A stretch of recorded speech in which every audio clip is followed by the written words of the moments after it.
ଆସିଛି କାହିଁକି? ଉପହାର ଦେବା ପାଇଁ। ଉପହାରଟା କେମିତି ଲାଗିଲା ମାଇଣ୍ଡର ବଡ଼ ଭାଇ? ତମ ପୁଅକୁ ମୁଁ ଠିକ ଭାବରେ ଅମଣିଷ କରିପାରିଛି ନା? ତାକୁ ଅମଣିଷ କରିବାରେ ମୁଁ ଏତେ ଟିକେ ତ୍ରୁଟି ରଖିନି ନା? ତାମାନେ ମୋ ପୁଅକୁ ମଣିଷରୁ ଅମଣିଷ କରିଦେଇ ତ ତମେ ଏବେ କର?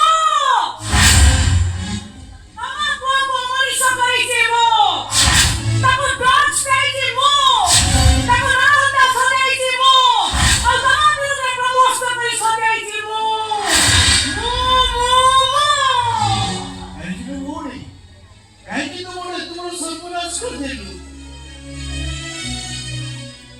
କାଲି ଭଳି ଲାଗୁଛି ବାପା ମା ଦି ଜଣ ଯାକ ନିମୋନିଆରେ ପଡ଼ିଲେ।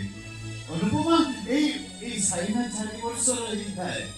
ଶେଷ ନିଶ୍ୱାସ ଛାଡ଼ିବା ଆଗରୁ ବାପା ମତେ ପାଖକୁ ଡାକିଲେ। ଏଇ ସାଇନାର ହାତକୁ ମୋ ହାତରେ ଧରେଇ ଦେଇ କହିଲେ, "ପିଜିଆରେ ଆଜିଠାରୁ ସାଇନା ତତେ ଲାଗିଲା। ତୁ ତା ବାପା ମା ହେଇ ସବୁ ଅଳି ଅର୍ଦ୍ଦଳି ସହିବୁ। ଆଜିଠାରୁ ସେ ତ ଭଉଣୀ ନୁହଁ, ସେ ତ ଝିଅ।" ସେତିକି ବେଳେ ଆକାଶରୁ ଚଡ଼କଟେ ପଡ଼ିଲା। ଆଉ ଘର ଭିତରେ ବାପା ମା ଦି ଜଣ ଯାକ ଶେଷ ନିଶ୍ୱାସ ଛାଡ଼ିଦେଲେ। ଆଉ ସେଇ ଦିନଠୁ ଏଇ ସାଇନା ପାଇଁ ମୁଁ ହେଇଯାଇଛି ବାପା ମା ସବୁ କିଛି। ତା ବୁଦ୍ଧି ଜାଣରେ ସେ ମୋ ପୁଅଟାକୁ ଅମଣିଷ କରିଦେଲା। ଏଥିପାଇଁ ଦାୟୀ ହଉଛ ତମେ। ମୋର ପସନ୍ଦର ପୁଅଟେ ବାହାରି ମୁଁ ଗୋଟେ ଏତେ ବଡ଼ ଭୁଲ କରିନି। ରୂପରେ, ଗୁଣରେ, ଚରିତ୍ରରେ କୋଉଠି କଣ ଥିଲେ ସବି? କେବଳ ଜାତିରେ ବ୍ରାହ୍ମଣ ନଥିଲେ। ତମେ ସେଦିନ ମତେ ଘରୁ ବାହାର କରିଦେଲ।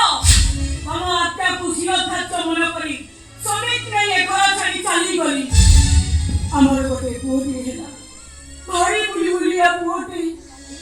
ଭାଗ୍ୟ ସରିଲାନି। ତା ଛାତିରେ ଗୋଟେ ହୋଲ ବାହାରିଲା।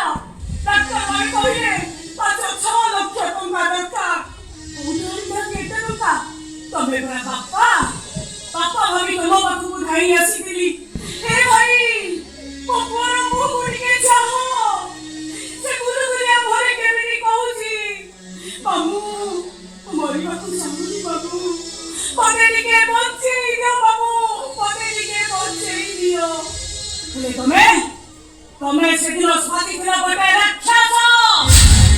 ଏଇ ଘରକୁ ଧରି ମୋ ପୁଅ ପାଇଁ ଜୀବନ ଭିକ୍ଷା ମାଗୁଥିଲି।